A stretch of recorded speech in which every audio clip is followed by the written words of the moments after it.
Hello and welcome to States Mirror News, Karnataka. Today's headlines. Five-time Congress MLA and former Minister U.T. Khadar was unanimously elected Speaker of the Legislative Assembly on Wednesday.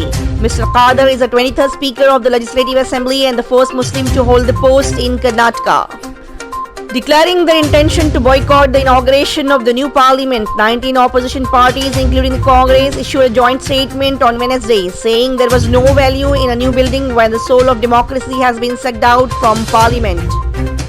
Their primary objection is against Prime Minister Narendra Modi's decision to inaugurate the building himself, completely sidelining President Draupadi Murmu, which the opposition said was not only a grave insult but also a direct assault on our democracy, which demands a commensurate response.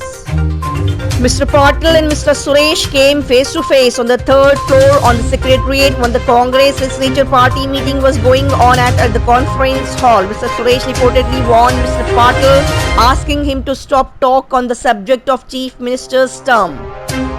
The Legislative Assembly on Wednesday adjourned sine die after the three-day session, which saw swearing in of newly elected MLAs as members of the House and election of the Speaker U.T. Khadar.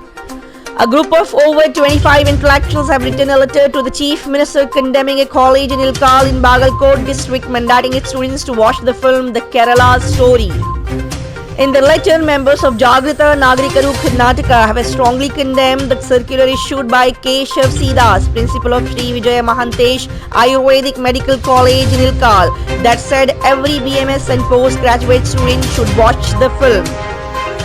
India's exports and imports further weakened in April this year, in continuation of the declining trend that has been observed since June last year.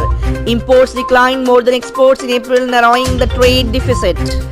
The decline in exports was widespread, affecting most of the major items. The decline in imports was also recorded across all major commodities, but more importantly, the fall in imports and exports was not limited to India. Many nations have recorded similar declines, pointing to a slowing global demand. The independence of the district judiciary must also be equally a part of the basic structure of the constitution. Without impartial and independent judges in the district judiciary, just as a preambular goal would remain illusory. The district judiciary is, in most cases, also the court which is most accessible to the litigant. A three-judge bench of Chief Justice D.Y. Chandrachud, Justice V. Ramasubramanian and P.S. Narasimha observed in a judgment. India's GDP growth in 2022-23 may well surpass the 7% estimate, while retail inflation is likely to go below the 4.7% mark this month. Reserve Bank of India RBI Governor Shaktikant Das said on Wednesday.